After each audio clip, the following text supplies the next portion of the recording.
Ideally, the beauty of it would only come when you're doing it vertically, which is what I had planned.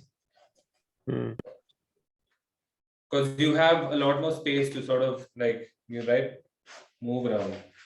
You can have your marks more gestural. These are still controlled.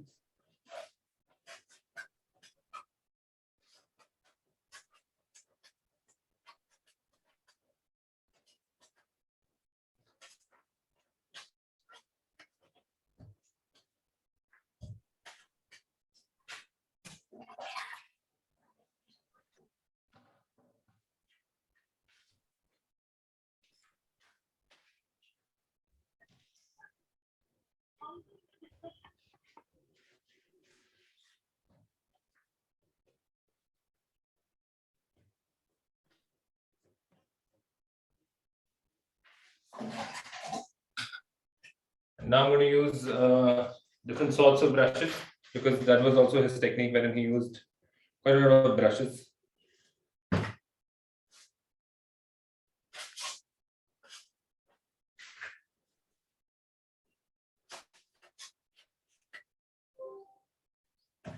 Are you using enamel paint? Yeah, these are acrylic paints. Acrylic paint, okay.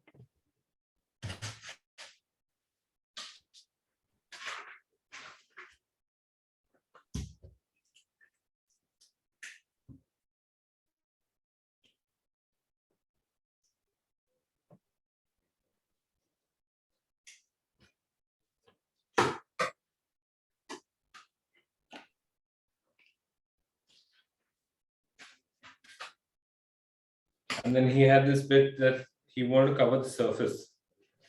He always looked at covering the surface completely and then work out of that.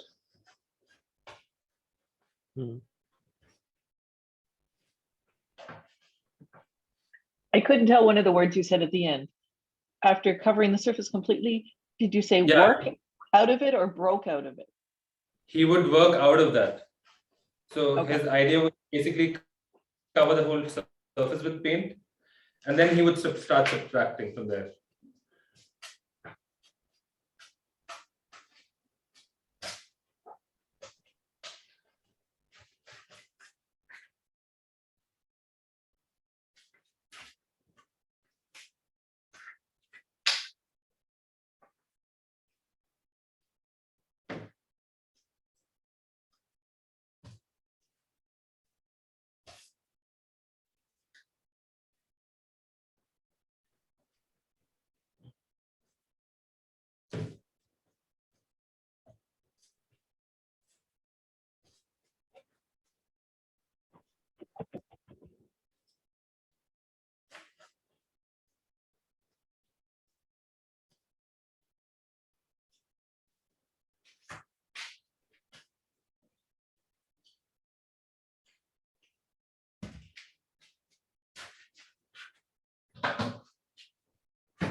Do you feel comfortable using black?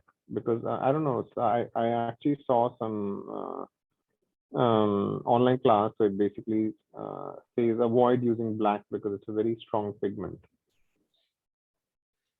Yeah, it depends how you what do you say? How you're able to manipulate black when it's inside the work. If you start, because black has a great quality in terms of just depth in your. Yeah, it can add a lot of depth.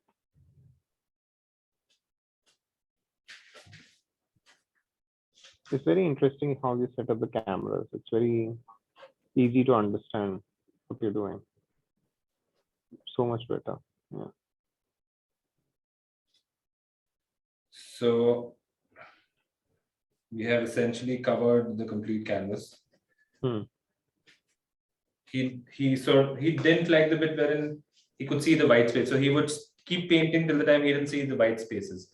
Now, de Kooning also had this thing that he would keep paintings for about a year, 2 years in a studio space and keep working on them continuously. And he would work on multiple paintings at a time. How So many that paintings are you typically yourself working on at one time?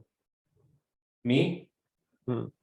I would do no 2 and not more than 2. 2 is max that I would work on.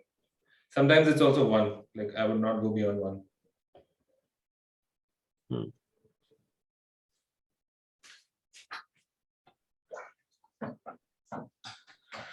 But for that, you'll have to stick to acrylic in general, right?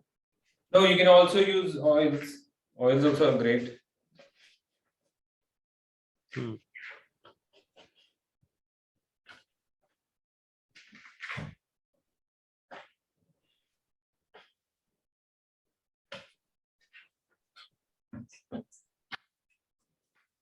So now that the canvas is covered, what do you think? Let's have conversations around the work. Yeah, Uh, it'll sell. What do you think is a strong point? What do you think? So ideally, what he would do is after he covers the canvas completely, he would step back and then look at the canvas. Hmm. So as to Do you sometimes rotate the canvas and change the orientation of the artwork altogether in the middle of your artwork? yeah, I do.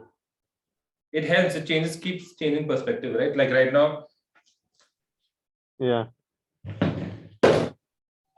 No, my question was in my if practice, you my question was more around, do you decide the orientation of your artwork at go one, or you consider changing in the middle of the artwork, like which side it will be hung, something like that? oh, that's never decide. Like it's not something that you decide and work. I don't know. Personally, for me, I don't decide and work. Okay. But it's sort of after I'm done working on it, work is when I start thinking about all those bits. But Hmm. essentially, is the canvas visible clearly, or is the sun bothering? We can see. I think the window is giving a lot of glare to the to the top view. Yeah. Yeah, So a bit just better. let's just have a conversation around this bit, as in, like everybody can pitch in as to, because everybody has been working as artists, right? So you will know what is the strong bit here when you're looking at it, like, so frame every inch of it and think about it. And what do you want to subtract from it? So ideally, de Kooning worked on the place wherein he would see the canvas. The reason that he painted from a distance is to understand the perspective better. So when you should, one of the first important lessons is not to fall in love with everything that you do, right? Because then you're not able to see the negatives of it, or you're not able to see what's not working. So let's think about in this work, we're not done yet. So let's think about what is strong and what is not. How do we subtract that, and how do we add in more to this work? I quite like the overlap of the red, black, and grays, and I also like the smudgy red on the lower right. I think that this part is looking very nice, and I also like the way the black stretches, like there's some leg hanging down. Yeah, Lori, like you're looking at yeah, something like that. Najia, Kamla. For me, the bottom or middle part where the black is jutting out, that's little I find a little jarring. Okay. Now there's the blue and the gray is really mixed very well. And I think that leg of black and the way the black goes across the center, somehow that needs to be broken up, because my eye kept getting stuck there.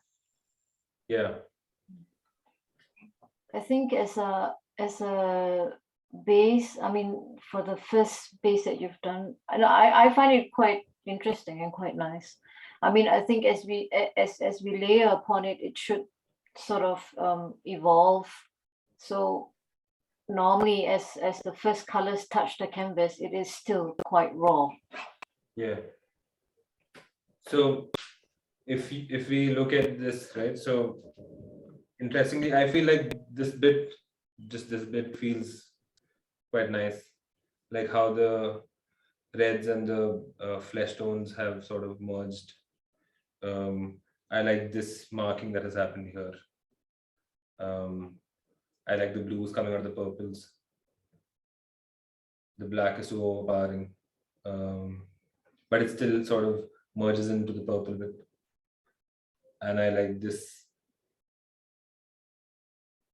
whole thing that's happening here. So ideally, after now you start subtracting. What do you subtract from it? So he would use things to scrape off. Right?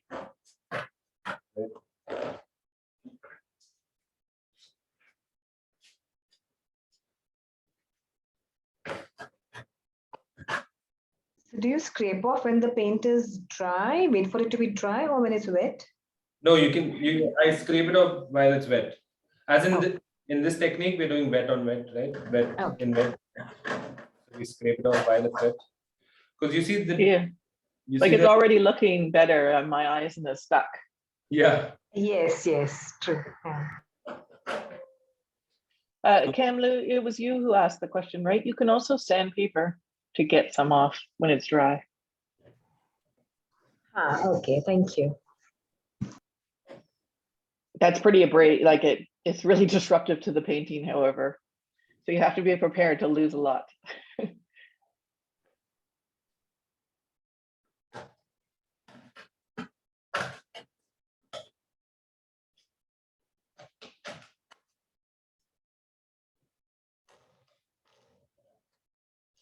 Now, also remember that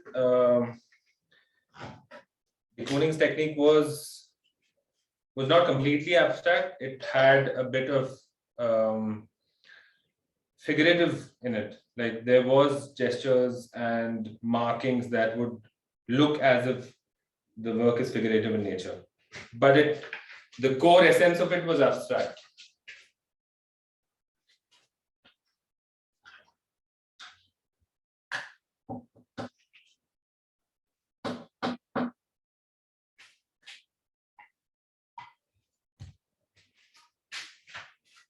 Now we can use, like, I'm using an oil pastel to make a marking. Right, and now we're looking at creating some sort of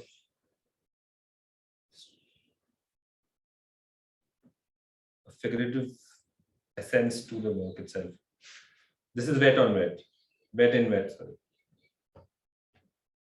Right.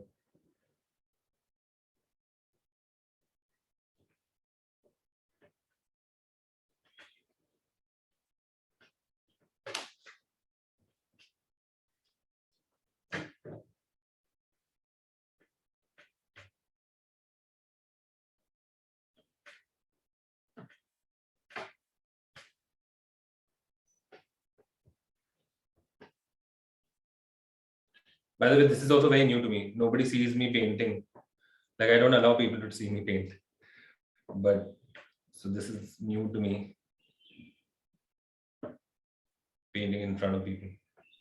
But it's you like acting like somebody else. It's not really you painting. So that should be less horrifying. But still horrifying, I understand.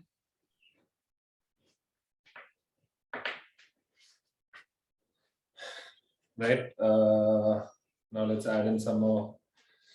What's missing here? Do you think we can bring in some whites?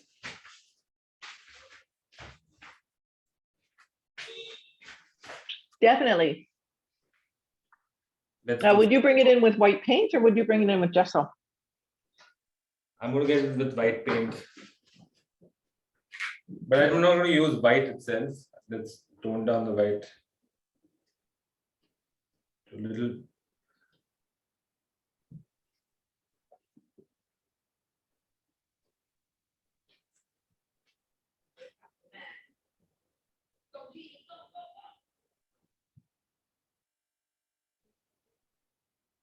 Right.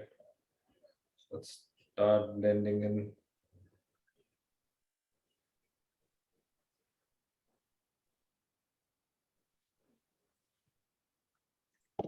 Now, a lot of these his markings were quite lyrical in nature, as in it sort of felt as if these are.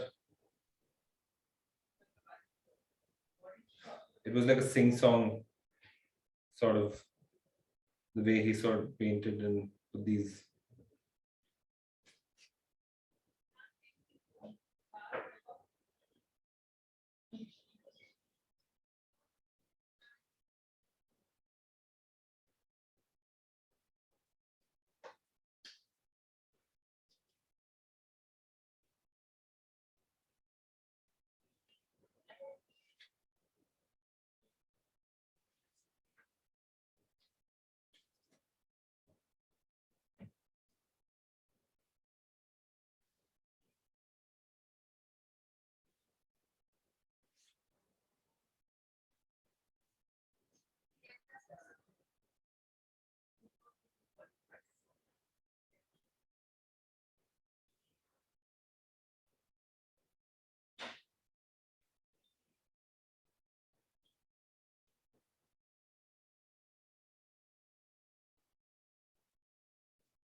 Am I audible? You're able to see Yes, this? yes, yes. Okay. So what do you think now? Next.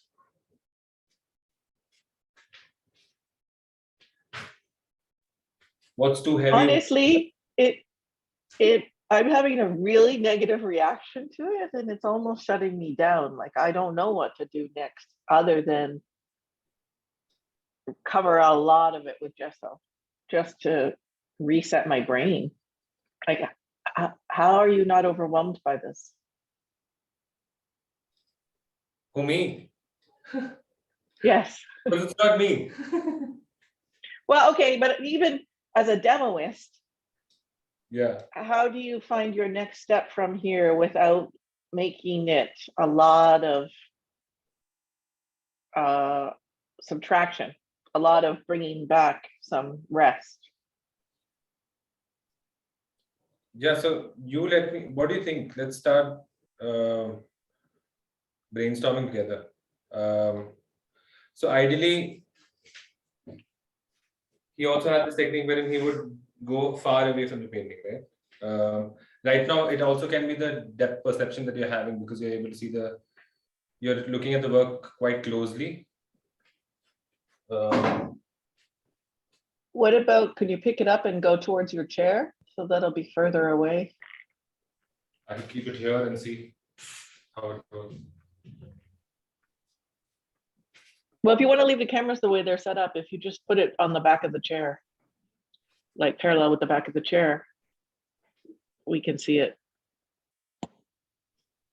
Yeah, that would be great.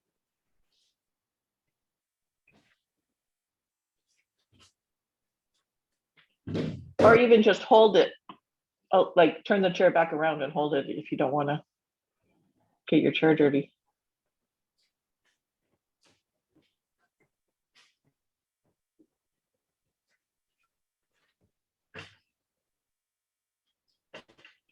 I would like to add back some violets and blues.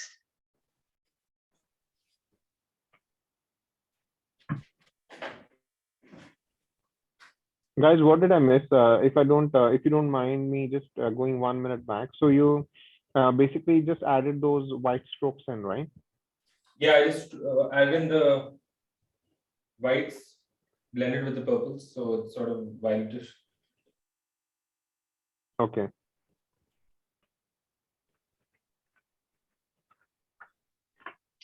Andrew, could you speak again so it goes back to big picture you? What, Laurie? But now I turned it to active speaker view so I could get a bigger picture of the painting, but then I just wanted you to speak to get it off of Manisha's face onto your picture. So speak again and I'll stop. Okay.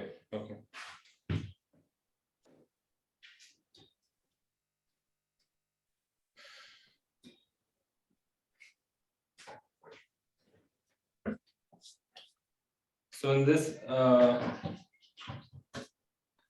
the next technique, he also had a couple of techniques that he would use. He would use something called photo transfer, right?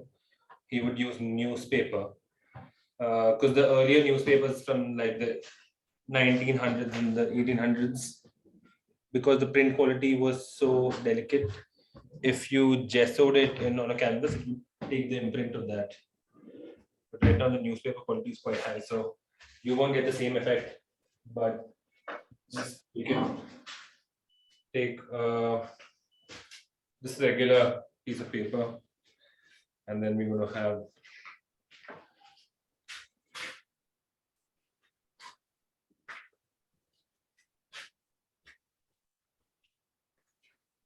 some paint.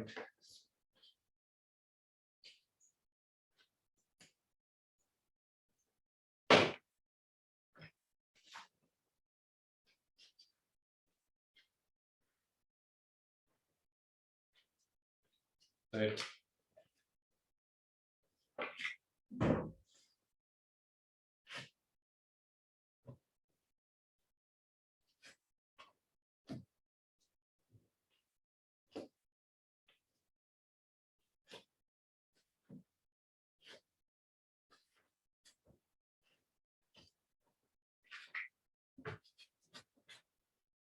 So he would do this to get the letters from the newspaper on the canvas, is it?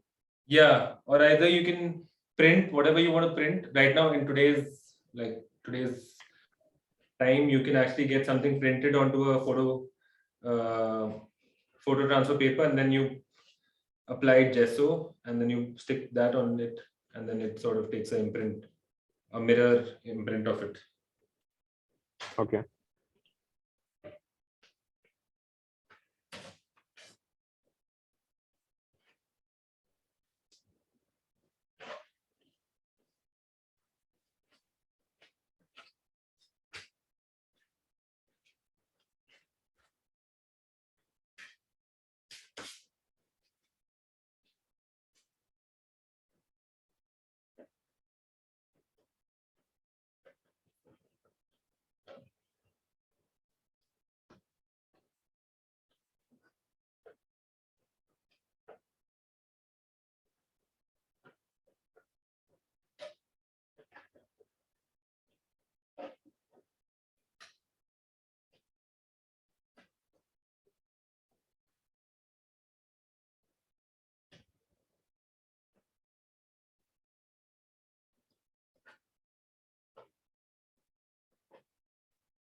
Are you feeling better, Laurie?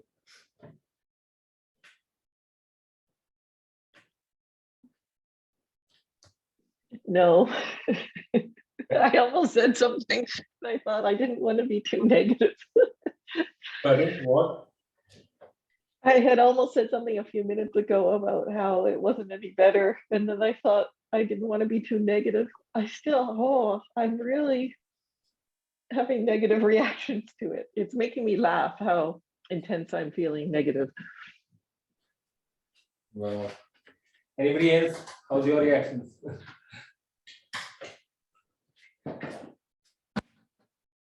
Looks too intense and heavy.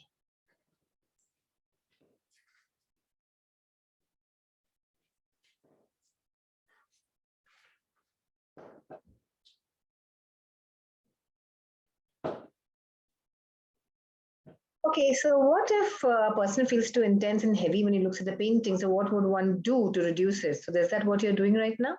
Yeah, I'm just so ideally, because his technique, so acrylic is not his technique, right? Most of his 90% of his work that he produced was in oil, and oil has more. You can play around with oil much more than you can play around with acrylics, and acrylics are more vivid in terms of the color quality and just the intensity of the color. It's too high, so to break down acrylic, it's a little more harder versus oil. So what you do when you feel that the painting is too intense, you sort of break it down and create spaces within the work.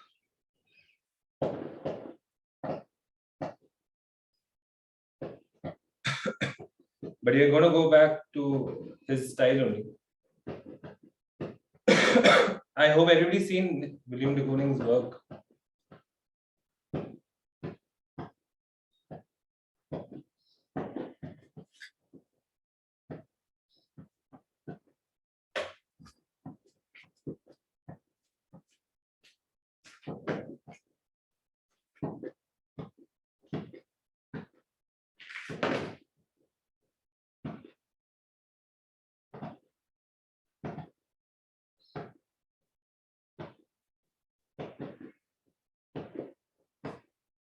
Or if he worked for a year on a painting, so how many layers would he do on it?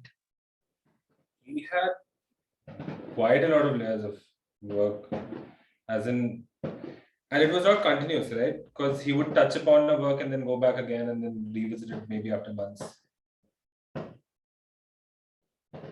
For example, when the paint is wet, you can play around and move around the paint, the colors.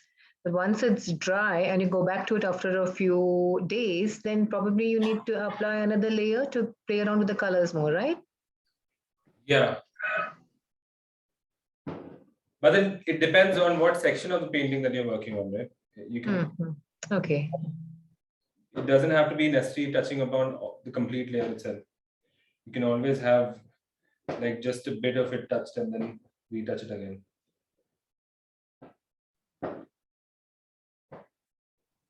I'm liking the middle left part where the blue and the yellow is mixing together. De Kooning also sort of derived a lot of his inspiration from the nature. He necessarily didn't paint the nature itself, but his palette and gestures and just the whole style was quite evolved by the nature itself.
Andrew, can you have a look at your WhatsApp? Is it possible for you? Because Laurie has sent some images, a link, and there's a question she's asked there.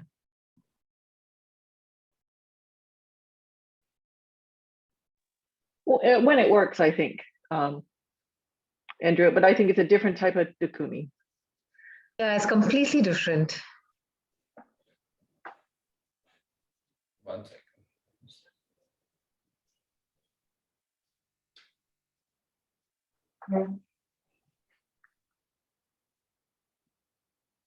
Yeah.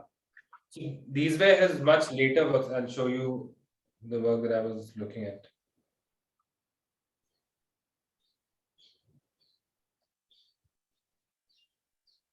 Am I out of the meeting? Yeah, No, you're here. it's working. I think the pastel really helps in making it fit into any interior. So let's say you have a interior space in a hotel or even a bedroom, right? This can easily fit anywhere. Sorry, which one? The one on WhatsApp or the one on Yeah, the Andrew's one on the screen? WhatsApp, because it's a bit muted and pastel with vibrant colors. The yellows are bright and sunny. So I think it can go easily in a hotel or home interior very easily. No issue. So Andrew, one of your screens has now shifted to abstract painting. Is that what you meant by the de Kooning you were thinking of? I didn't understand. One of my screens is shifted to? An abstract square? There's a abstract painting. Oh, that's my work. That's your work. Okay. I don't know why the camera shut off there. She almost pressed buy, you know. But you had mentioned you were going to show us. That's why I asked, because you mentioned you were going to show us the de Kooning that you were thinking of.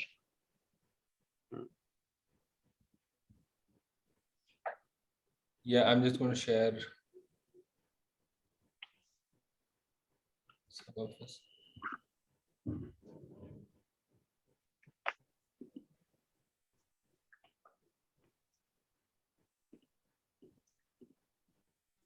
So de Kooning's earlier works, it's the later works that became a little more calmer. Wait, I'll just share the link on the chat.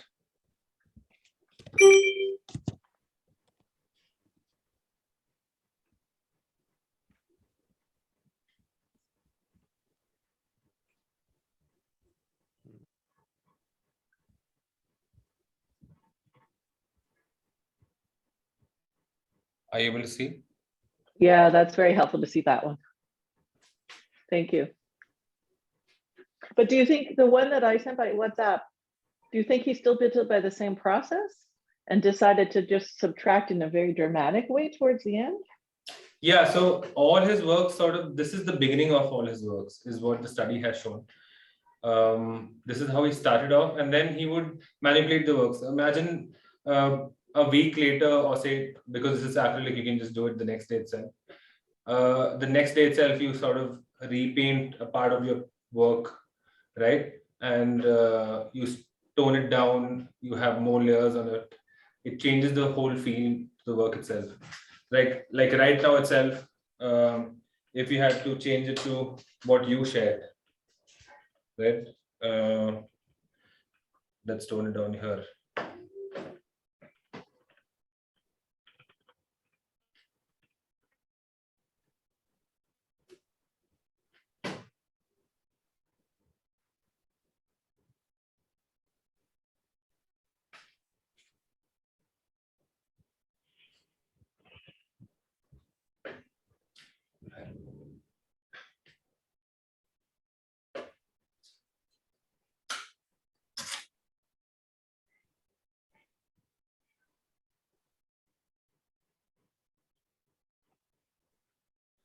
Yeah.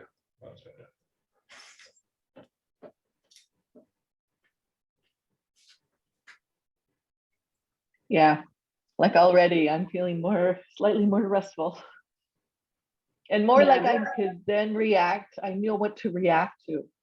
Like when it was so busy, I was just going to use the word busy. It was too busy earlier.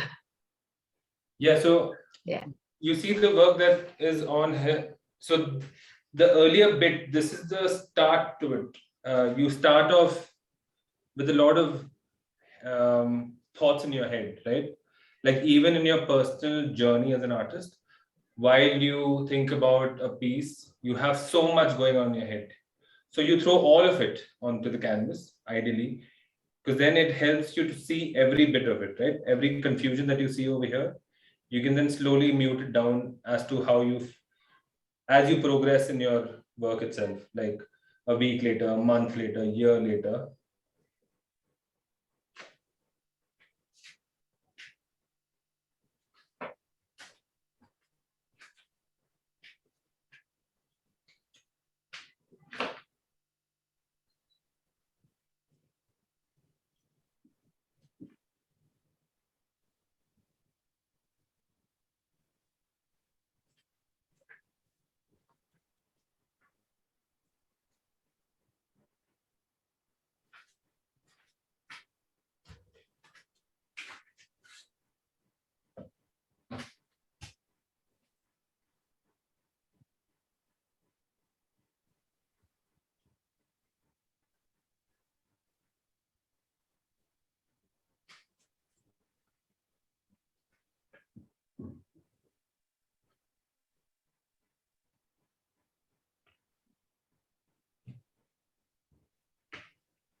Feeling better?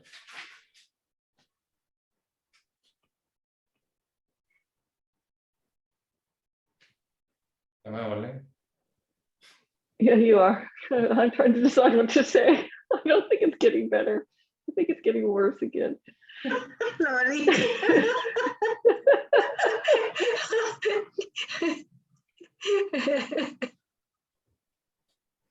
That's you have to speak to William de Kooning for that. Yes, I appreciate that his style is different.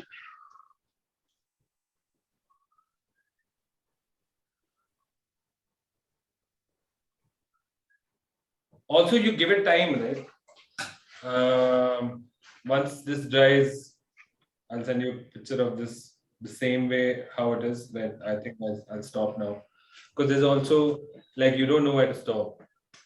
It's very interesting to see how a lot of us are struggling with this bit. Where do you stop? Because you keep putting paint over paint over paint, and trying to stop is really hard. So if you give it some time for it to dry and then you think about it again, then you give that space to the work itself and your mind itself to be staying away from it, for you to sort of think about it in a much freer space, and you are able to like put your thoughts together when you're looking at a work. Is it that the work is getting more muddier because of you painting over wet? Is that what you're trying to say? Yeah, so when you're painting wet over wet, it does get muddier because obviously the pigments are getting mixed with each other. and constantly working on it again and again. But that also sort of creates, like, the layers create a depth, and then the backgrounds also sort of give the foregrounds more highlight. So if it's a deeper, muddier background, and then you put on a bright color once it dries, it changes the way it looks.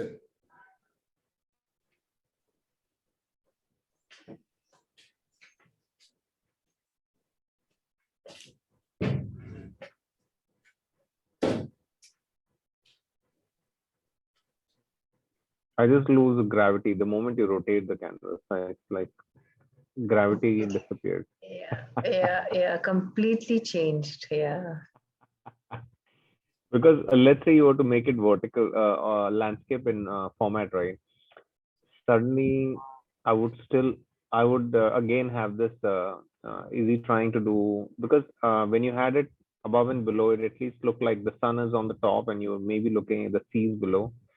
But let's say you, do you mind rotating it in landscape? Is that okay with you? Yeah.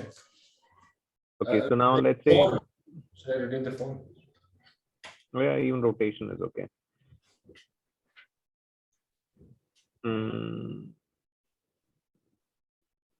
I think your orientation is still showing vertical, but I think, okay, let me just hold it up. Yeah, this is okay. This is okay. That's okay. That's okay, actually, because we can go back to that. So the moment, let's say you put it left and right, it's like there are characters in a war scene, and maybe there's death coming from the left, and I don't know, the characters, and there some tentacles come from underwater. I see those kind of things. So it totally changes its meaning. Do you mind rotating it one more time, 180? I'm just trying to see what this abstract work does if you rotate it. Like now they're like things hanging from top and some. So I think somehow at the back of our mind, right? Basically, there's always gravity playing, and because we're always looking at things with gravity in the perspective, and now it looks like the lava is going down the slopes of a mountain. It's I don't know. It's just messing up my mind a lot. Just changing orientation. I don't know what you guys do. You guys also feel everything, the meaning to you, or how you look at it changes? Yeah, like this orientation, this reminds me more of typhoon and swirling and twirling. Correct. So when he changed it to 180 degrees, when the Yeah. bottom was up, then it was more like clouds, blue sky and clouds up. And then you had kind of a field below. So, it completely changes your thinking. Right now, it looks like a typhoon to me. Yeah, it does actually. After you said it, I cannot get a typhoon out of my head now. It's like the Twister movie, Some chairs to be added up there. Flying. Interesting.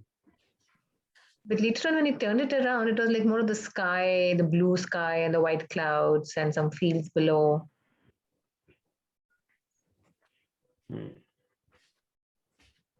So what I'm going to do now, we leave it for drying for a bit. Like when we go to our shops, a typical convenience store or some furniture store, so they typically have the aircon on in the shop, but they have those fans to block the air from going out. The ones at the gate. It blows in your head every time you enter the shop because they keep the gates open. You know which one I'm talking about? Yeah. There's air curtains in a way. air curtains. Yes, air curtains. Air curtains of some sort. I think for acrylic, we should have something like that always blowing on the acrylic. So it keeps drying the artwork and you can keep doing the layering while it is getting dried like super fast every day. So every half an hour you can come and make a stroke. Every half an hour you can come and make a stroke. It can be very interesting. Yeah. So, can everybody come on camera if that's okay?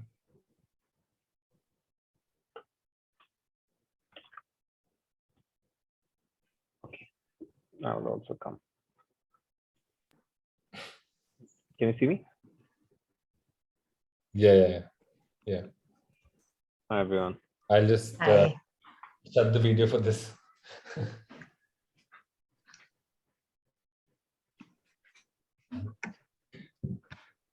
So, okay, so I'll just share my screen. I'll just introduce you to two artists. Actually, so William de Kooning this is his style of work, right? Which quite haphazard. Yeah, I also think of those whitey beigey ones when I think of de Kooning. And then so it started off like this, Mhm. and then it became more heavier in nature. And this was one of his most iconic works.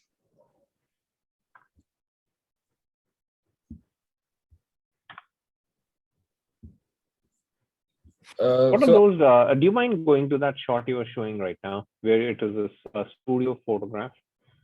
yeah, And there was yeah, this one. So what are those things on the back? There are two rails on either side, and what is that bar on top? What is all that? so basically, so he also had this thing wherein he would hang his paintings and Uh. then take it up to the bar, and then he would look at it from different sort of sides, from a lot of distance. Ideally, I'll show you my studio space also in London. What happens when you see things in distances changes the way you look at things, right? This was my studio space in London. I would pin up my canvases, and then I would sit on my chair and then look at the work, or I would go to so there was on top there was this place wherein you can just sit, and from top you could see. Then I would also have this thing that I would write on the walls. It also helps you to sort of put your thoughts in, and you are able to see your thoughts written on the wall, and you're communicating with the painting itself. So you sort of figure out your way of working. In your journey, you'll start figuring it out. What works? Does throwing paint work? Does smudging work? Does firing up the canvas work? Do you use a lot of brushes? Do you use a lot of so this you see is this is a, what do you say that? It's a varnish. I've also used varnish in my paint. Varnish is used basically to varnish the painting, but you can also use it as a thinner, or so you can experiment with what works and what doesn't work. Because all these what do you say? A lot of these paints and a lot of these um, techniques are sort of very personal for artists to create. So you choose as to what works for you and what doesn't work for you. I also used tea in my paints. Like I would use tea to sort of stain my canvases before I start painting on them.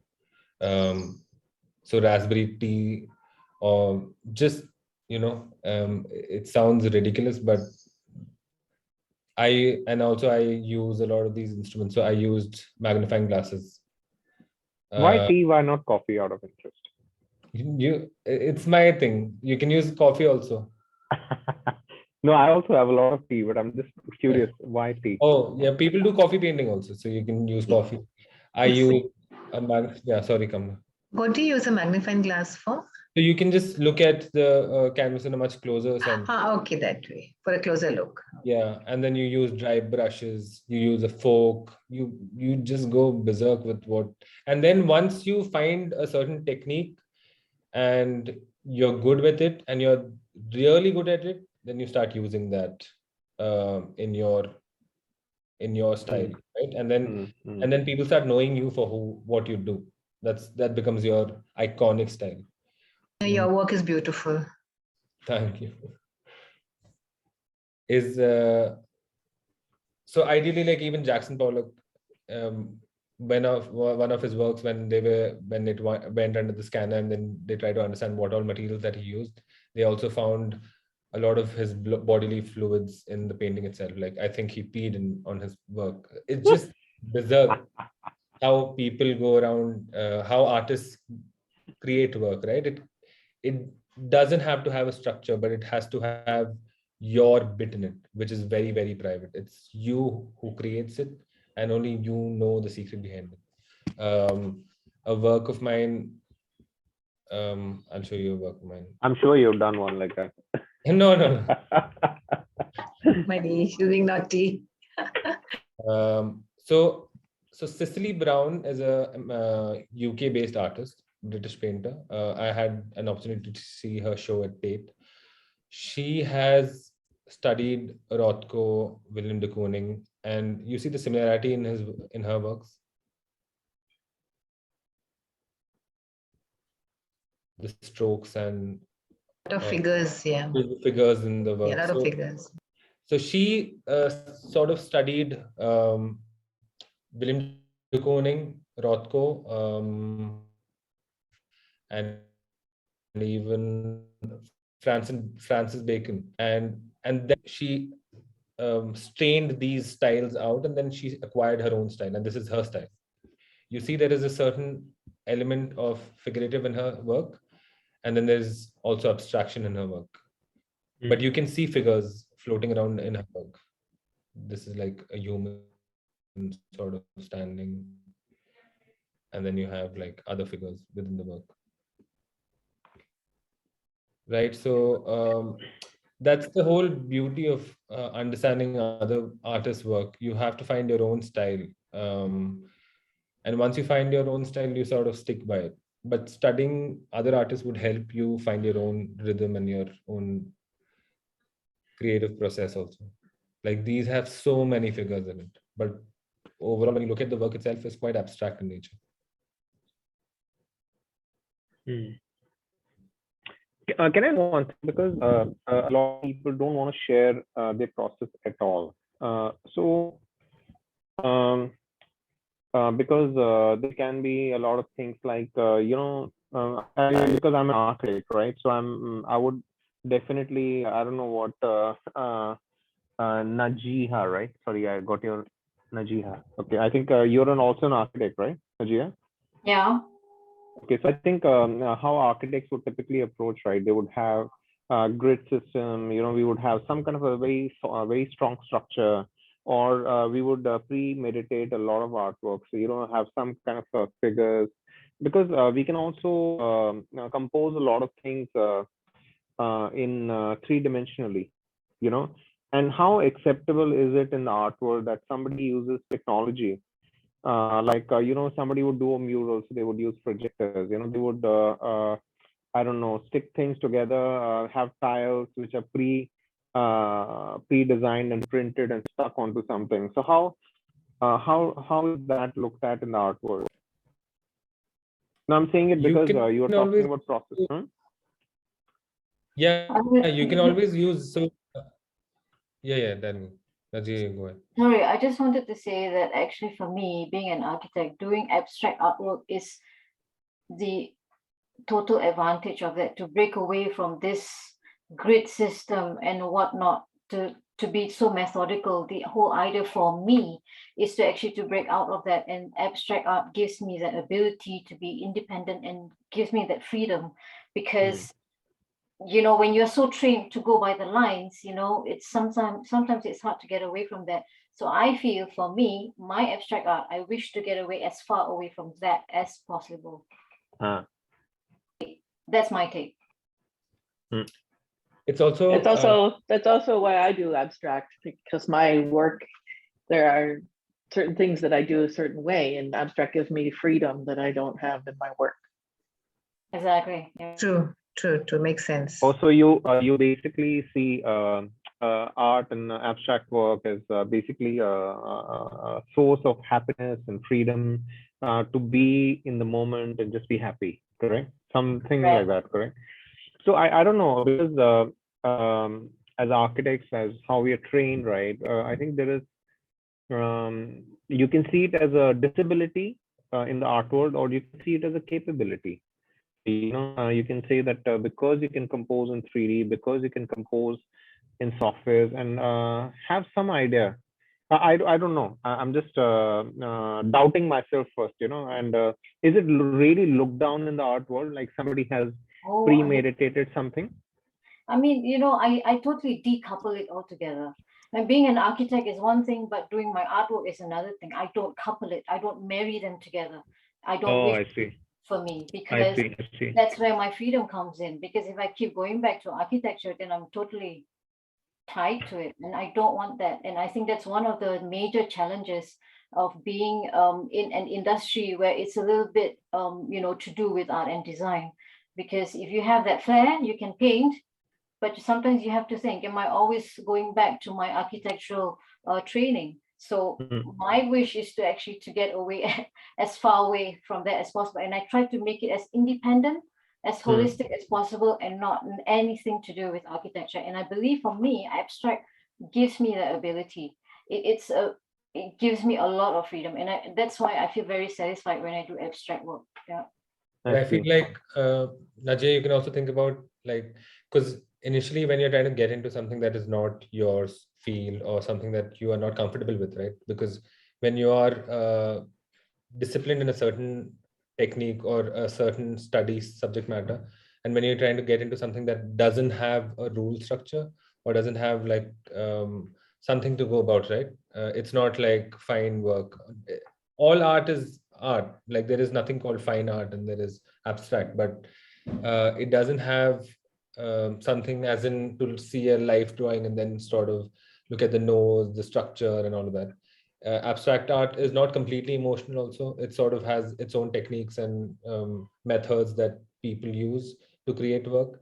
So when you're getting into something like that, once you're completely comfortable, trying to find a link between what you're good initially at and what you have recently learned, if you find a link, then that will make you unique, right? Because that's the strength that you have as an architect.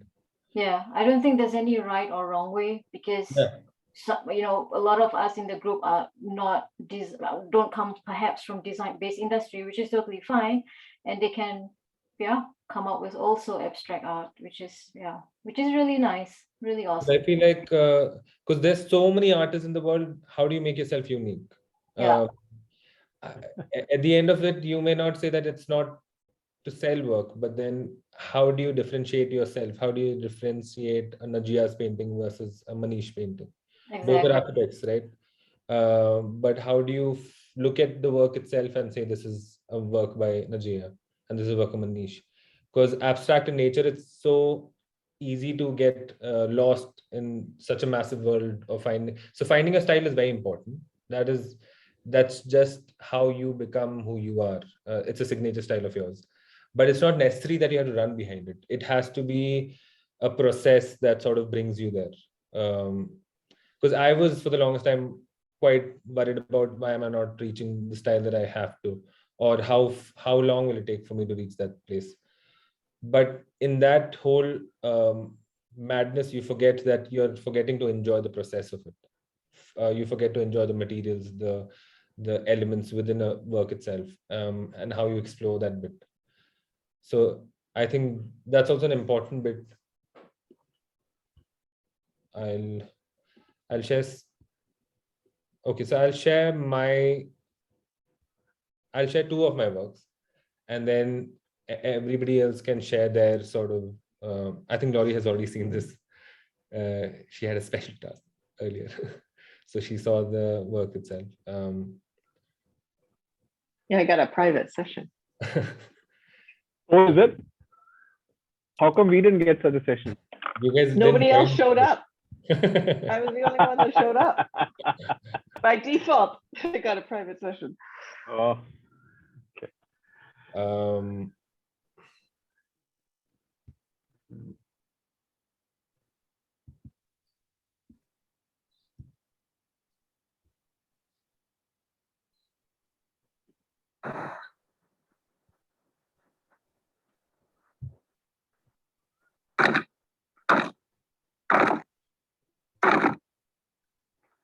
were you able to get the sound?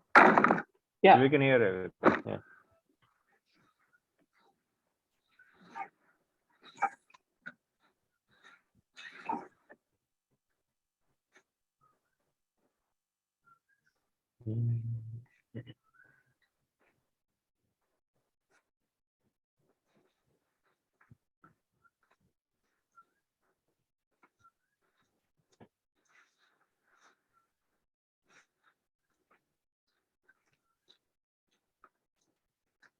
I like it that you get your hands dirty.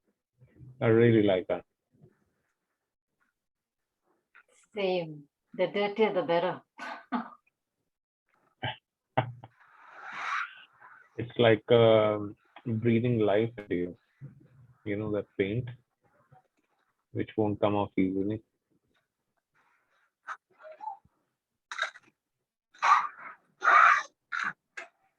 The nature society will come after you.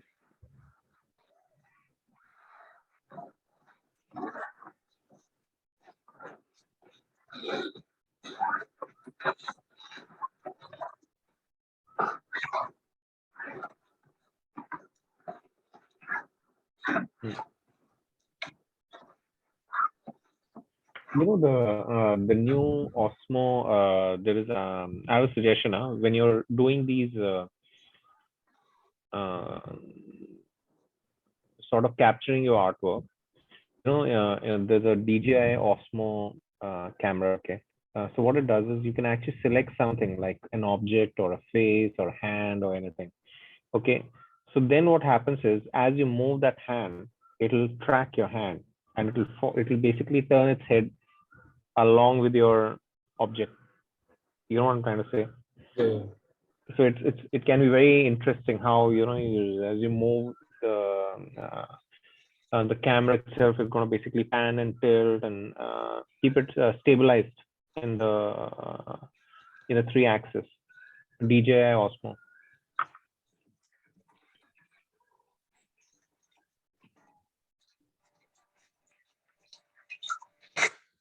That's one. So ideally, I was looking at just the whole process bit, because for me, the surface is very important when I'm creating a work personally. In my practice, the surface is very important. So just building up the surface that I'm going to start painting on is sort of like a tedious process in which it takes about a week or 2 weeks, depending on how and what my mind is about, what I'm thinking about while I'm going to create my work. So the surface itself is a very important aspect for me. So it depends. For some people, it's the paint itself that they sort of develop, and then they find mixtures. We have a lot of artists who exactly find the right shade that they want, right? So they work it out, and then so it's your priority as in your work and your process, what is your priority? Remember I was talking about the whole low touch bit. So this is the whole low touch bit, and this was the work that finally got developed.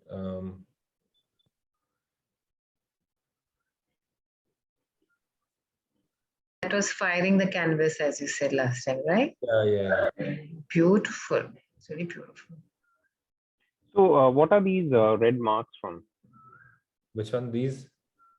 Yeah. These are paints.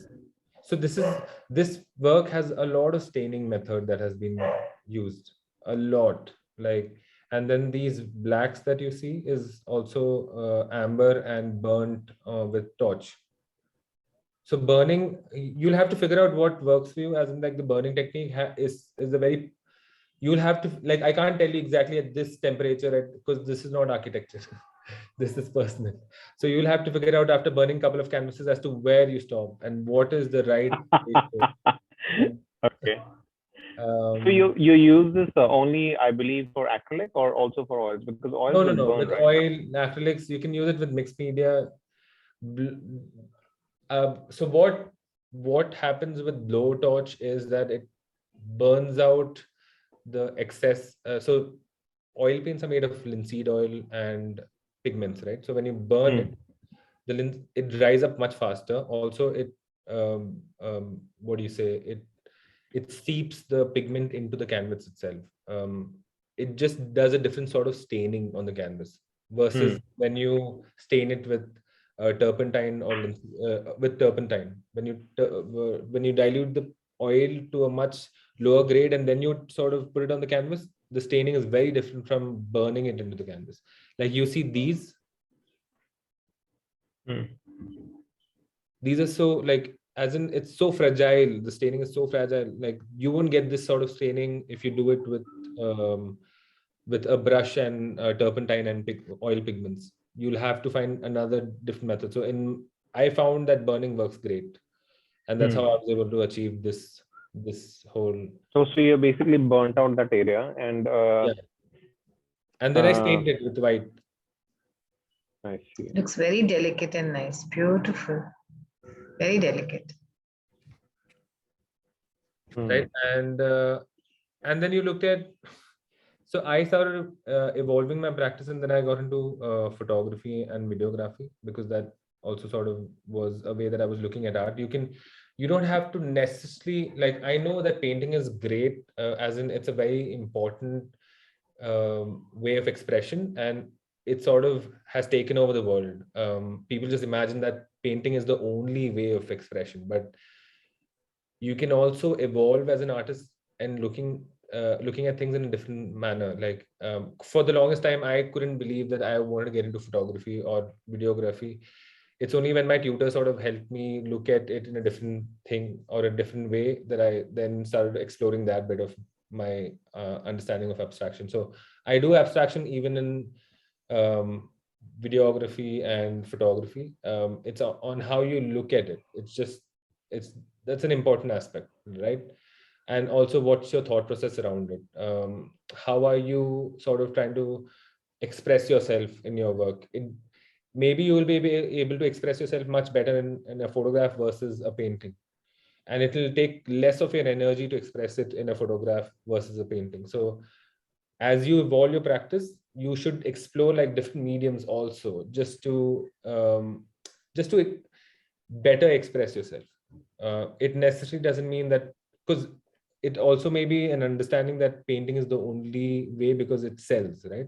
There's other ways also that you can sell your work, through photography and through video installations, but it takes time, obviously. I'm going to share. So this is a work called "The World Can Wait." I'm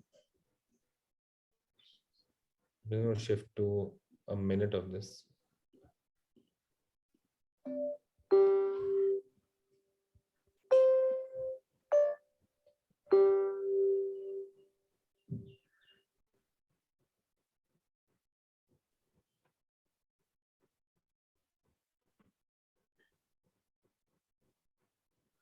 It's waxed on the side of the glasses, so it's basically molten and rotated like this, something like that.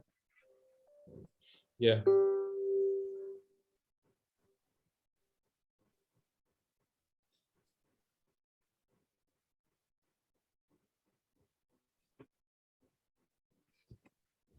So this work was exhibited in an exhibition in London. Did you do something like that, or did I get it correct? Yeah. So basically, it was a candle that I had in my room, which I videographed from the top. It's an overhead shot. The way it was displayed was, it was as big as this, like it was a massive screen that it was displayed on. So that it changes the perspective completely, right? Because something as small as a candle is so overwhelmingly sized in front of you, and it's consuming you completely when you're looking at it. So that changes the whole perspective bit of it. So this work was also quite appreciated with people over there. So it's just looking at different ways to sort of put your thought across, right? The series was based on the whole idea of love and the understanding of being close, the whole physical aspect of it, and how you look at it in a more abstract form and manner. So I would like everybody else, as in like, just share your Najiha, Laurie, and Kamla and Manish, you can share something that is blocking your practice. And I think Laurie and Laurie.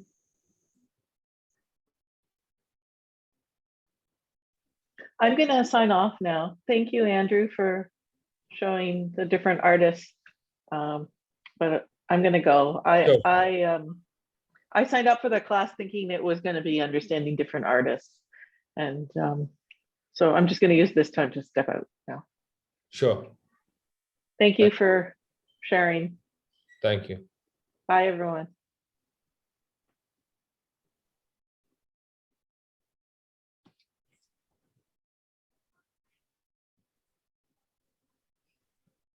So we can just share if you want to share about your work. And, I read a very interesting thing today morning on Instagram. It said there's something called the gap. So you basically look at all these artists and you basically develop a taste. Yeah.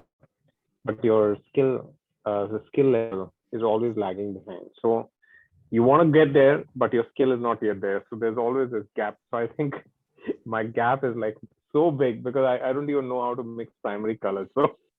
So I think that's where my gap is like, it's like mountain high. So I'm really hoping I'll be able to bridge this gap, and because I think these classes really give us a good idea of where you want to go and get a perspective of what people are doing. You actually see you, we see you painting and you sharing your journey, not just your professional journey, but also your journey through every artwork. You know, we don't see a thing which is hung on the wall. So it's really helped and made it more human. You know, it's humanly possible to paint something like that. So I hope I'll take away something from here, and possibly I think abstract art in itself as a style makes you less afraid. And I think what Najia was saying was that it lets you just express, you know, instead of worry about what it will do or how it will be to the community, what people will think. You just want to paint and you just want to throw the paint. And I must say, you know, I really enjoyed, you know, when I threw that paint on the first day or second day, right? You remember, I basically just poured the whole paint. I was like, damn it, I don't care. I just want to just paint something. I don't care what I'm going to do. It really made me feel very happy. And it's in a very simple way of saying it. I must agree with Najia that it's not just about selling the artwork or what you're going to do with it or how much money it will make, but yeah, being yourself and just doing something you're happy about. I feel like even just the bit wherein you said that there's a lot of gap between reaching what you like, the kind of artist that you want to be versus who you are right now. I would suggest that don't worry about color theory. Don't worry about all of that bit. Take primary colors, and then start mixing it on your palettes itself. Put it on paper, and then you look at it, and then you figure out on your own. If you go by studying it, it's very different versus actually doing it, right? Because it'll be more Correct. helpful for you to, you can understand darks and black, you can darks and lights and all of that by reading, but if you don't do it, then you will not see it. Like, you have to actually do it on paper and then work it out for you to able to memorize, and then your hand is also it sort of gets used to the whole mixing bit, right? How much of paint makes you how much of dark it becomes, how much of light it becomes, what pigments becomes better. Like you're talking about light shades and things like that. Yeah, and in that process, it will not also help you understand the darks and the lights, but it will also help you find a palette, because the palette is very important. Finding a right palette that you're known by.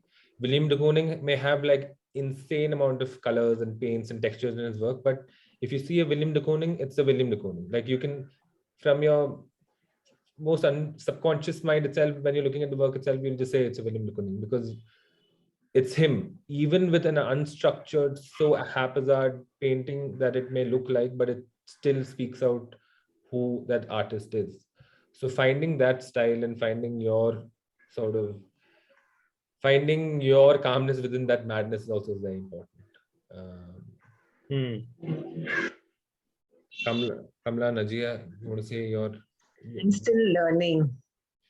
You know, I just wanted to point out, it's a very good point, because you mentioned about finding your style, right? So as a green artist, or we call it beginner, you realize that even when you start painting, yeah, also it depends how often you paint. You start to realize, okay, I like how this looks, I like this style, but sometimes you don't even get to replicate the style that you like, even though you did it yourself one time or two times. And then, so this is also, I feel, another issue, because when, you know, in the whole journey of finding out what your style is, what kind of artist you are, you must be able to identify certain strokes, certain mixings, you know, whatever technicalities they are, to be able to replicate it again and again and reinforce it with every art piece as you go along, so that you actually anchor that style and say, yes, this is it. You know, of course, without, having said that, not stopping yourself to further exploring other methods. So I think, coming back to the question on architecture, I have to say that one of the things that really helped me a lot with the architectural background is the technical aspect of it. So what I tend to do is that I have a format, an A4 paper format, where I actually start to write down, before I do my work, what color is this? What is the amount, for example? What is the mixture? What is the ratio? And that forms, like, you know, like the basis of that particular art. So I know, like, oh, with this particular information, I got this result. So you know, hopefully that you're able to sort of like replicate it again with other colors or other pigments or whatever it is. So yeah, in that sense, that methodical part of it has helped me in the artwork process. Yeah. I didn't quite understand. You saying you do this write-up for the artwork, or you do it for mixing No. that particular color? Yeah, it's everything. For example, like I have a summary paper that I'll write, okay, blue, say navy blue, what number, what brand, you know, global paint, for example. And then if I say it's a ratio of 2 to 1 part water, for example, I'll write that down as well. Because, you know, if you put 2 to 1 or 3 to 2 or whatever, you know, the mixture Well, becomes different, right? Creating her palette while she's like Yeah. while Yeah. like every one dilution can reduce or increase your pigmentation, right? So Correct. Yeah. even that will make a difference when you're putting it on the canvas or Correct. paper or whatever medium that you want to do it. Correct. So And whether you put a medium, whether you add a medium or not in your painting. So, you know, these things, like, I write it down so that I understand how I got there eventually. So I understand when I look at another painting and I realize, okay, this is without a medium and this is how it looks, for example. Yeah. Yeah. So like Laurie, while she was talking to me, while we were having a conversation last class, we had like a 40-45 minutes of conversation. So she mentioned wherein, how do you make the process more interesting, is what her question was. So I was talking to her about how you can think about Interesting to whom? can Interesting to think you about- or to the buyer? No. I'm saying personally in your practice, how do you make it more interesting? How do you make the exploration more worthwhile, right?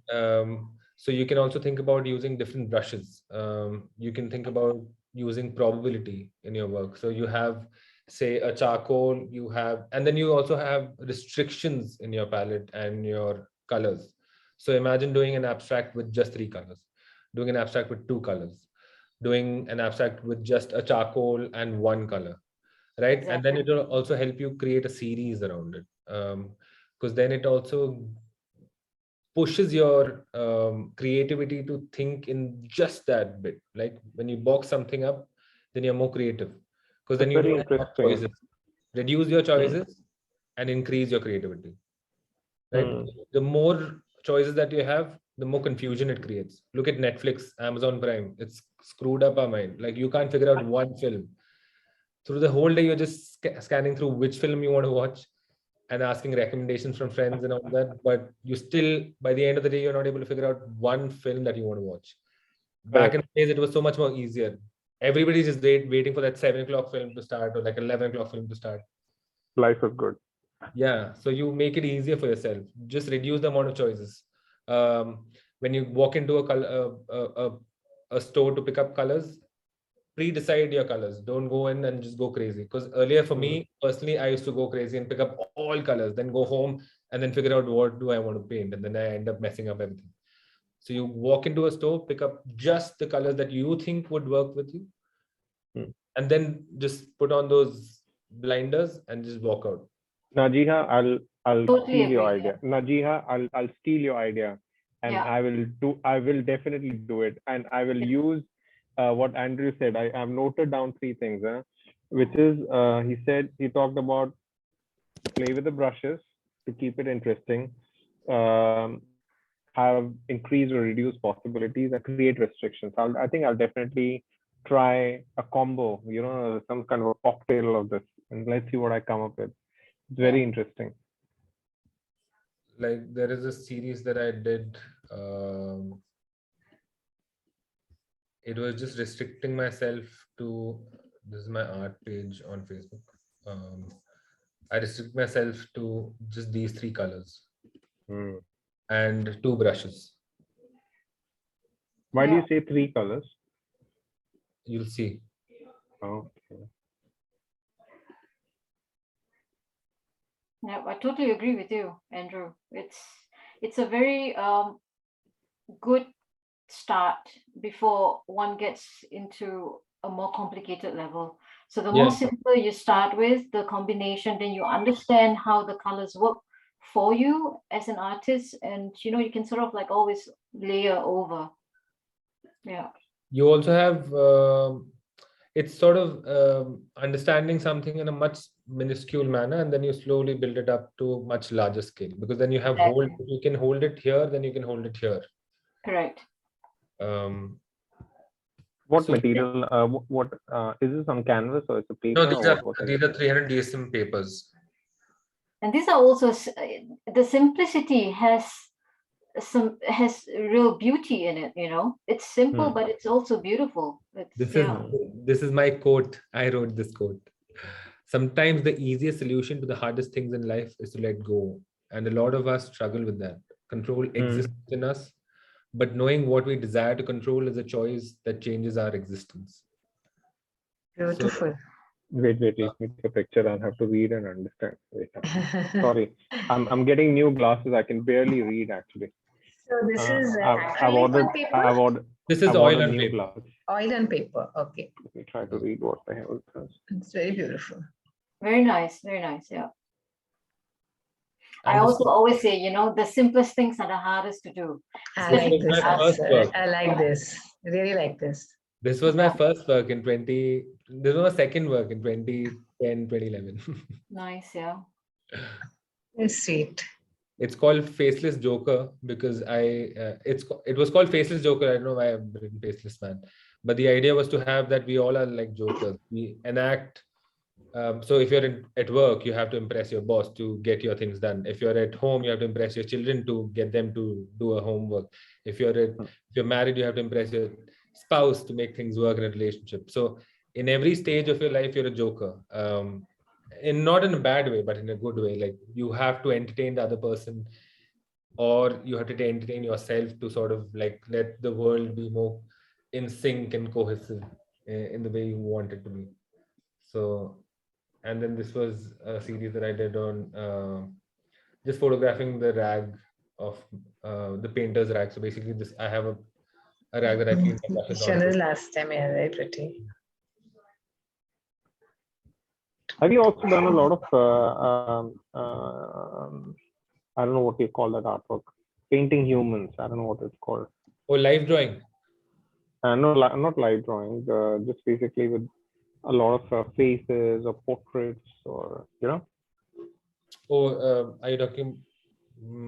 like Still people, life or what? people Still life. or Still life. Still people or their portraits, Yeah, it's called still life. So all of that falls into still life. So Oh, sorry, I didn't know that. Okay. so I have done still life. Like as a kid, I used to draw a lot. Like there was a lot of drawing that I used to do. But with time, I just figured out that this was something that this was more to do with when I was 20 is when I figured out that I wanted to 18, 19 is when I started like using colors more vividly, and then abstraction became sort of my way of expression. It didn't have to do with what I have created, and I had to, because every time I wanted to look at my work, I didn't want to think about how it felt. It was more to do with what I was feeling that moment. That's the reason I got into the whole bit of abstraction, and then I started doing my studies, and then it took me 6 years to decide that should I do a master's in fine art. But before that, I was just doing everything else that people did. I did my bachelor's in finance and marketing as my undergrad, and then did my first master's in media and communication. And I was also working, and I'm still working. I work for Infosys full time. Oh, wow. How do you get Yeah. time to paint then?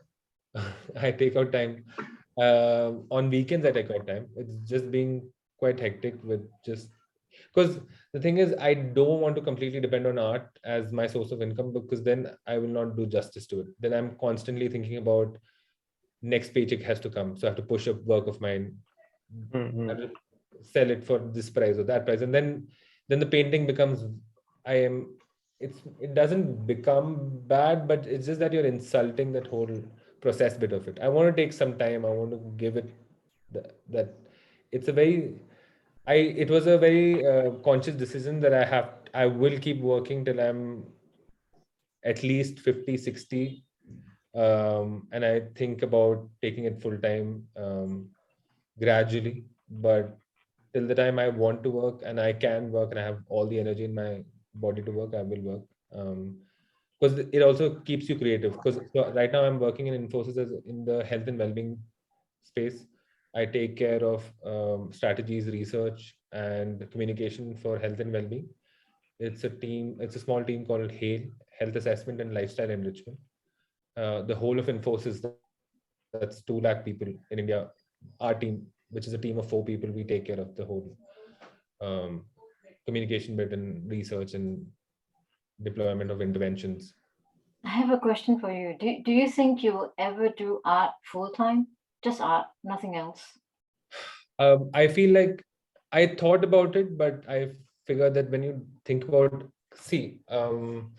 you have to keep yourself busy, right? Because the moment you have this gap, remember there's this saying, age-old saying that says, an empty mind is a devil's workshop.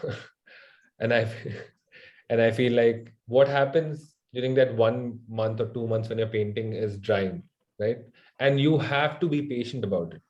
You can't be doing it just because you don't have anything else to do, so you do art.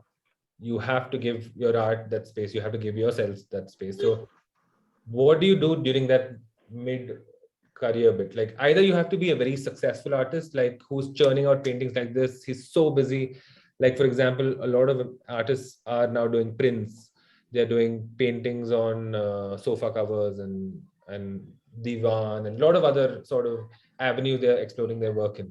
And so they have become very commercial in their style, and it's good, it's nothing bad. But if you want to keep it that way, then you can get into that sort of line, and then you can do art full time, tie up with brands, have your work as a backdrop for some ad or a film and stuff like that. Constantly network and grow yourself as an artist. You can do that, or you can choose to do a job and then continue your practice, because then you have time with your art and then you have time to do your work.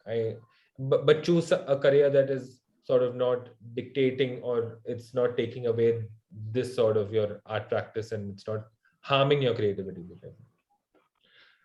So that, for me, this works, so I'm continuing this. But like, I don't know, maybe I may turn full time depending on how things progress, but right now I just feel like this is more comfortable for me.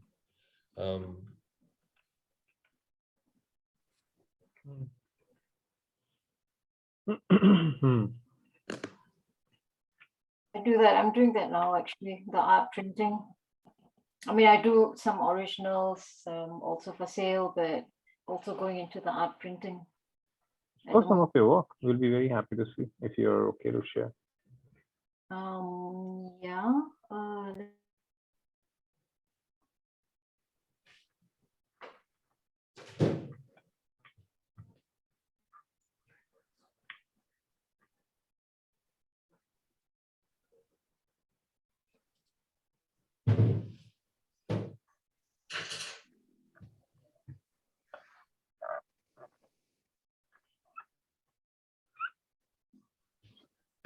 And then you also find out different.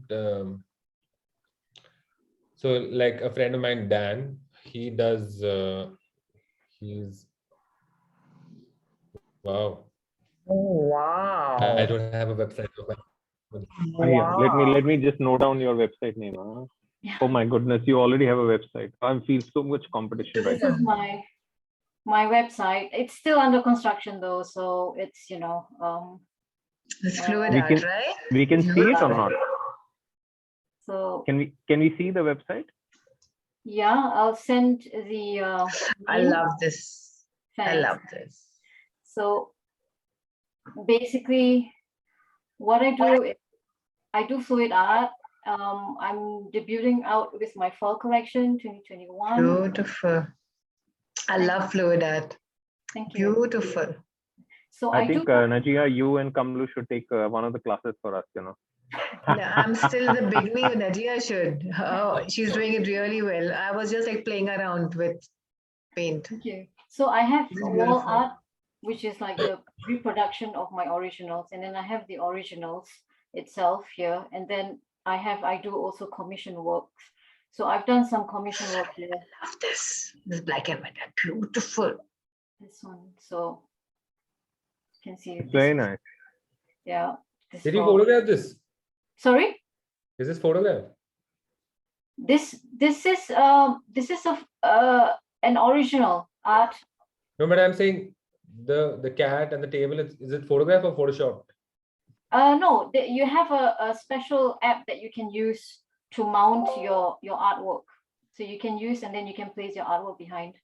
Canva or something, right? What is it called? Yes. CANVA, something like that. Canva is something else also. There are a couple of apps where you can show your art like this.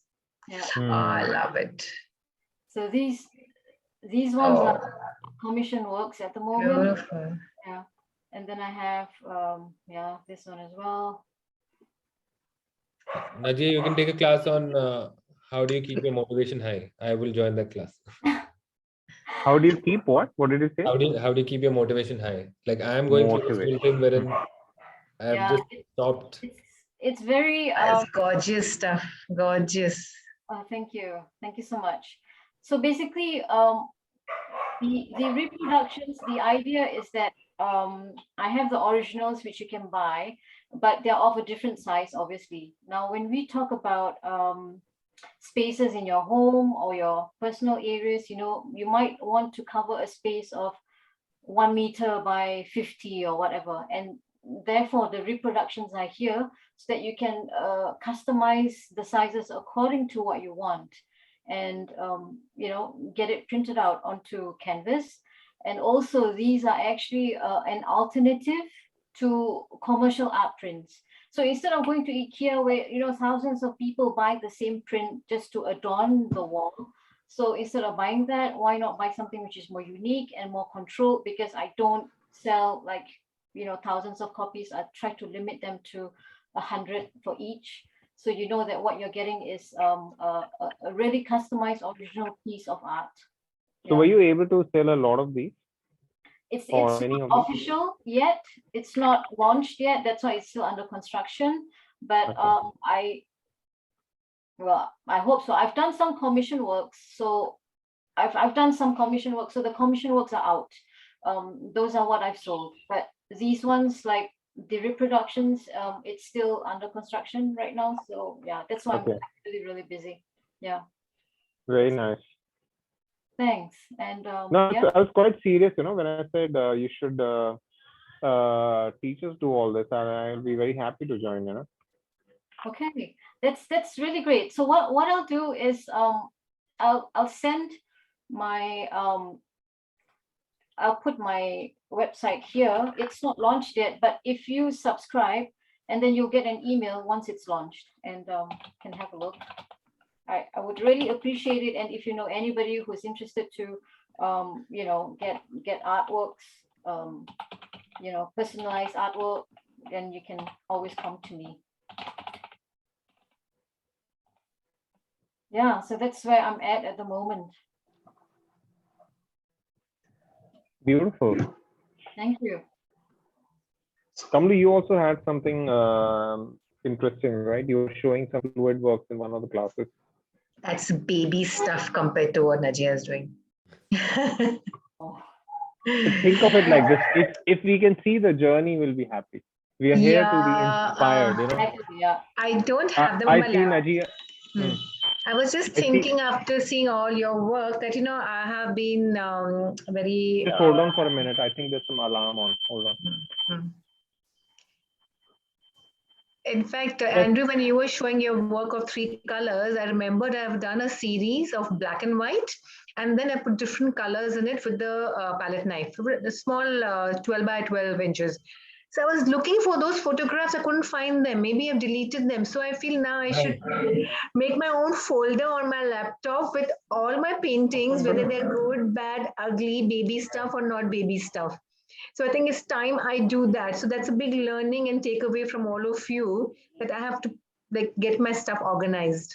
Najia's website is amazing. It's I have been beautiful. I've been thinking about a website since like forever. Najia, you use Golden Fluid? No, Which brand do you use? I use what's it called? I use Goya, Stylex, and also Global Paints. Mostly German brands, yeah. Because the paints over here are very expensive. That is why I never went around buying the paint and the silicone and then you using the torch gun to do away with the bubbles. So I've been very wary about it. So I use the local paints. The local paints do not have a good vibrance. So It's true. But I have a tip for you. If you use local paints where the pigments are not so strong, you might want to use more paint and less medium, less silicone as well. And then what you can do is the final, like when it's all dry, instead of using a matte sealant, a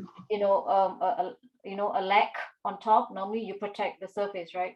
So instead of using a matte, what you can do is to use a gloss, or you can also use art resin, because then immediately when you use art resin, the colors will pop, the colors will come out. I use very basic paints, and I did not use any fluid medium. The fluid medium which you have, I have not used silicone because I didn't want to use the torch. I was scared about that. So I have to, and I've watched hundreds and hundreds of YouTube videos, but your work is amazing. Oh, thank you so much. I was talking to Prima as well. So we're sort of like thinking of doing a collaboration as well. So it might be in the future or in the pipeline that I will do also a class for people who are beginners who would like to actually go on to this journey of studying out fluid art. So that may be interesting for some. Yeah. Student number 1. Same here. All right. No, I took the first one. Second, no problem. But we have to get the right materials over here. The material, golden fluid, is very, very expensive here in India. The imported paints are quite expensive. So my tip for all of you is that don't start with expensive paint. You don't need to. That's how I started. Yeah. And when you do buy, just buy 3, like what Andrew said. Just 3, not more. Buy the whole set. Yeah. Just 3 and basic, that's it. And then you can actually start. Once you see the product, how it goes and how it works, once you know, then you can go out and buy the whole set. But when you just start out, don't. Yeah. But using the torch is a must to burst the bubbles? No, you don't need the torch? One of the tricks to reduce the bubble without using a torch is to actually mix your paints the night before. Yes, so they don't bubble, yeah. You leave it overnight and you can use it, it's fine. There won't be not a lot of bubbles. Is this fluid art with fluid paint or is it resin? Acrylic. Okay. Resin is different. You use different things in resin. Yeah, resin you can use it as a seal. I have. But I really like to give it back to Andrew. It's his session today.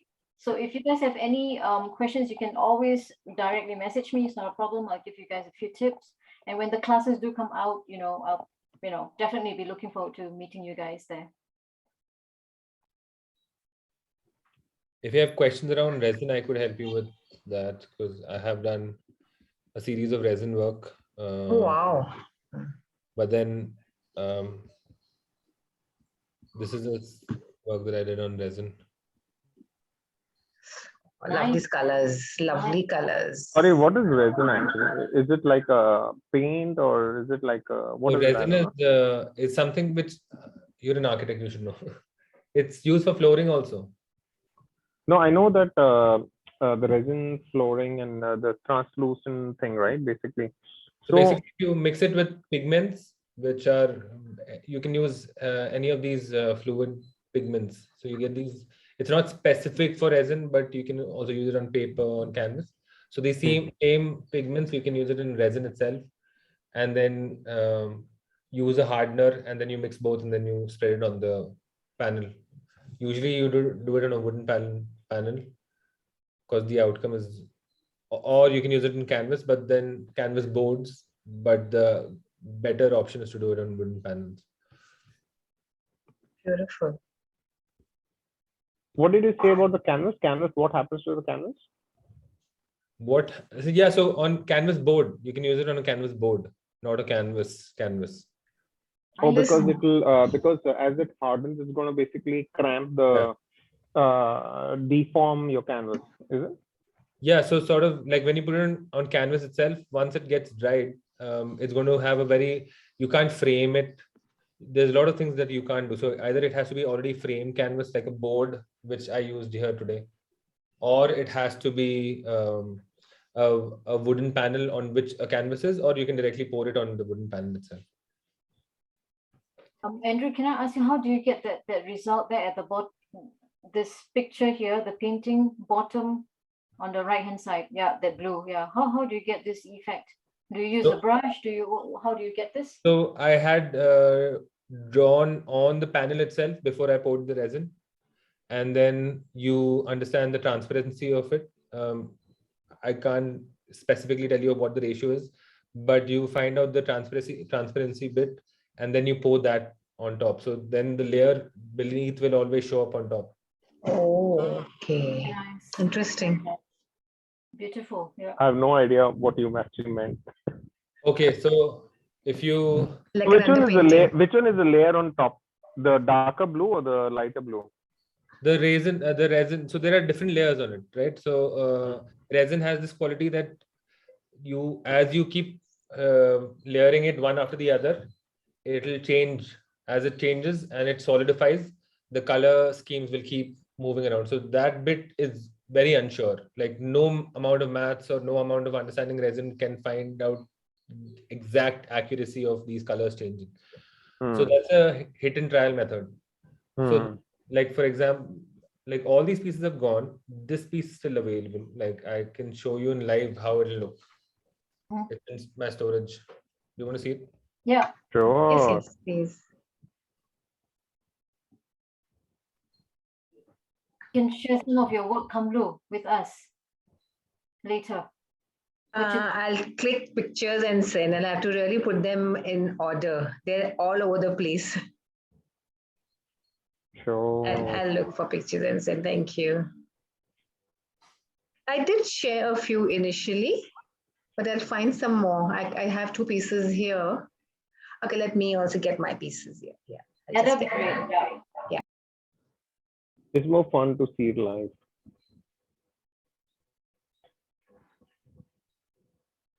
It's very funny. I have nothing to show.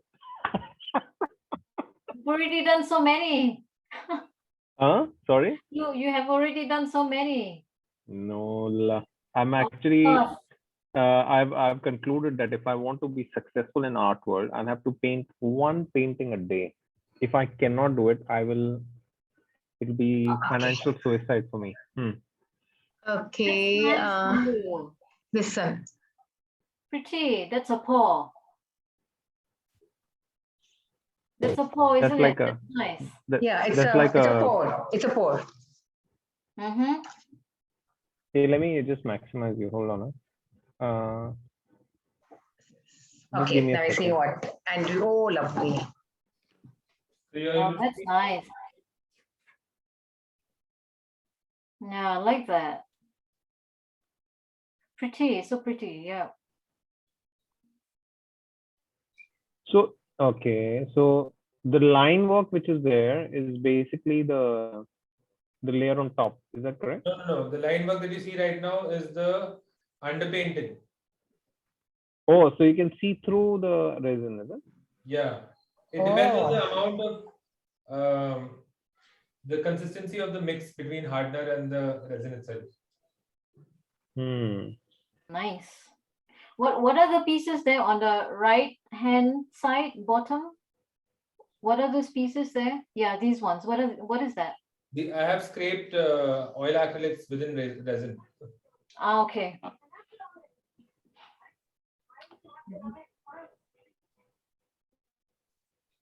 Is it heavy? The work? The artwork itself? The dry No. It's quite light. it's quite light. Okay. Yeah. But yeah, so this also helps you. So resin, just as resin, how do you make it different? You start experimenting with different materials within the resin itself, because resin can consume anything. You can use flowers, leaves within the work itself. You can use material Oh, interesting. Yeah. as part of, so like a William de Kooning, if you had to think about in resin version, how would you do that? So drawing parallels with different artists, understanding how do you create or recreate a work in a different medium altogether. So that will also help you to think through a certain work, and then it may also help you find a, like I just did 16 of these works, out of which 2 were left after the show. But those 16 works had given me, there was also a learning that I had, because after that 16 works that I made, I had minor bronchitis for about a month, because I didn't put a mask when it was being cured. So when it's curing, it sends out fumes. Yes, yes, yes. Especially when you're using an industrial resin. You get these craft resins on Amazon, which are more delicate in nature. But when you're using an industrial resin, you have to be very careful that you completely protect yourself when you're sitting in the presence of it curing. So I didn't know that. So after that whole experience, I was like, okay, great lesson. But so after that 16 years, I didn't do anything. I will think about doing more resin work much later. But there is another artist in America who just works in resin. Like he works on massive 12 feet by 12 feet panels that are made completely with resin. I have like a lot of repository of artists that you guys can look at. So I can keep sharing that on the WhatsApp group, and then Yeah, that will be great. That will be something to great. think about. But thank you so much. Please share your feedback, and you can always, like, so that I can better my session. The next classes that we are thinking about is around personal practice, rather than talking about William de Kooning or any other artist. When you're talking about from a personal aspect and helping artists understand, breaking down abstraction, then it's easier for people who are taking up the lesson to get something more fruitful out of it. Because if you jump in directly, or also we are looking at doing, Art Circle is thinking about doing survey before you start into a class. So that'll also help as to what you're going to take up. Obviously there's a lot of feedback in terms of just structuring the course better and all of that, which we're working on. This is my first course that I ever took in my life. I've taken sessions for my personal, like I've taken people through sessions on abstract art, which was on a personal level, as in I did take sessions, but it was more to do with my practice and then helping them understand what abstract art is. I've never taken like a class on somebody else's art. So this was new to me. Oh, okay, okay. Okay, excuse me, I'll have to run. Yeah. Thank you so much. Such a pleasure. Thank you. Bye, everyone. Bye. Bye. And see you on the group. Thank Yeah. you. Thank you. Bye. Thank you, everybody. Yeah. So thanks, Andrew, for that, for the drawdown. Totally understand. We appreciate your time. Of course, I think there's some things maybe you've gone through with Prima already, the points where we can always improve. And yeah, we look forward to seeing you again perhaps in another class. Yeah, sure. I Yeah. would have. It'll be great. All right. Have a great weekend. Take Bye. care. Bye bye. Bye. Bye everybody. Bye Manish.